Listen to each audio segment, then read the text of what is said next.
So Jeff, you got to study with Sifu Richard for a long time. Got a funny story for my audience? I do.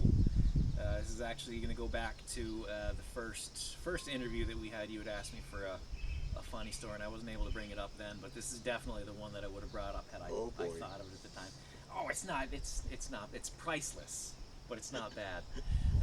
So every year we do World Tai Chi Day, somewhere out in the open, somewhere public, and we get together as a group and we breathe together. Um, and in the beginning of World Tai Chi Day, we were doing it right on the town common in Greenfield. And of course, people, general public, everybody's going by, and we're all out there, nice and I think slow. you've heard this. Every year, without fail, any of the times that we were in any of the more public areas, somebody would always drive by and yell out the car window, "Hiya!" Something like that. Because there's always, that comedian out in the general public. But one year, somebody drives by and they yell out the window, "Get a job!" And Sifu just got, right in the moment, he just got this priceless, hurt look on his face, like, this is my job. I think I said that back to them. It is my job. Yeah, when I see people doing Tai Chi, that's what I think. Are you employed? But that was what, just the instant just look on your face, and but this is my job. It was completely priceless. That's beautiful. Well, this has been fantastic, and we could go on and on, but and I want to thank you, mostly for your honesty. It's been wonderful, and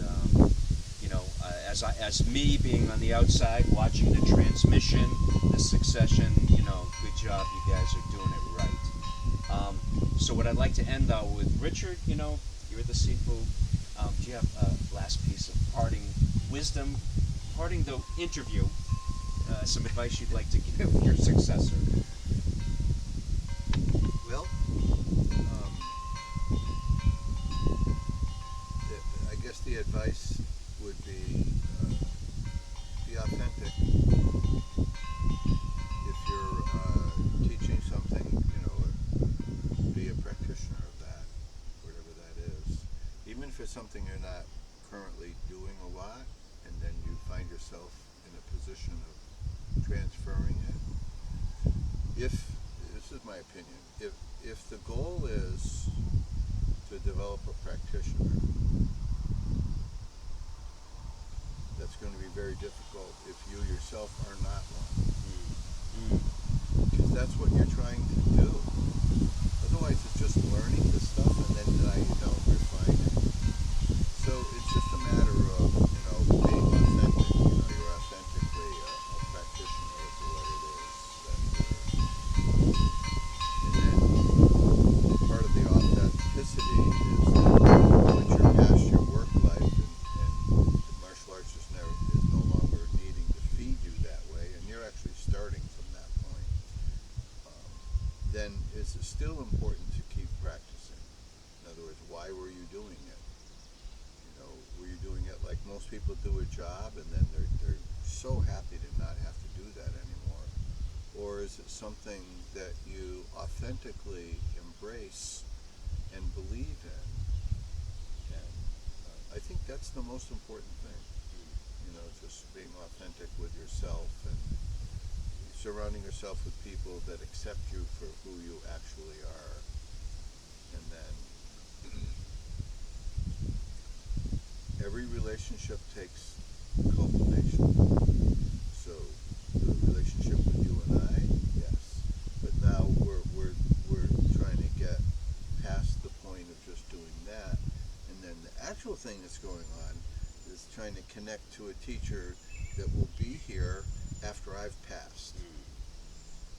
And then at that point, once the art has been transferred and the encouragement to be authentic, and then you have someone else to connect with after me,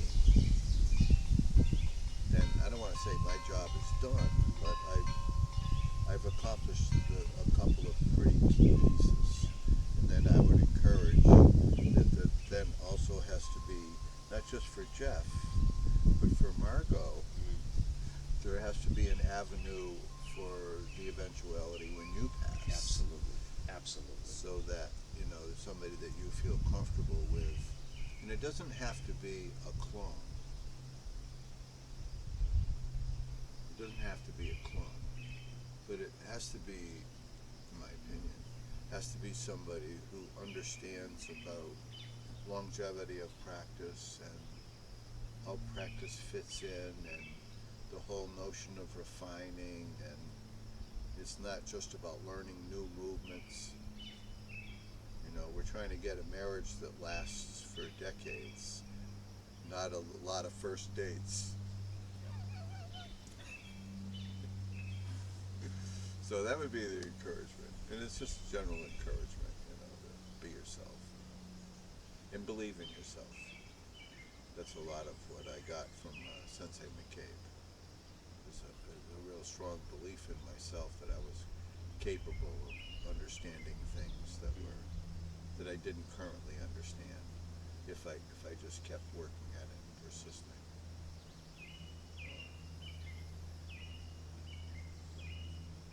Beautiful. Thank you. Yeah, thank you. Yeah, you're welcome. Well, everybody, I hope you learned as much as I did, because I just got an amazing education myself. I really want to thank Sifu Richard and for hosting. Thank you for ordering the weather. It was perfect. Yeah, 2 days in a row. Perfect. Sensei Jeff, thank you. Thank you. Check out, if you haven't subscribed to my channel, please. I appreciate it. Comments. I try to answer them all. You can check out, I'm going to put a link at the end here for some of my historical videos. So I have interviews, I have historical videos, I have lessons, and yeah, check out my YouTube channel. I hope there's a lot in there for you.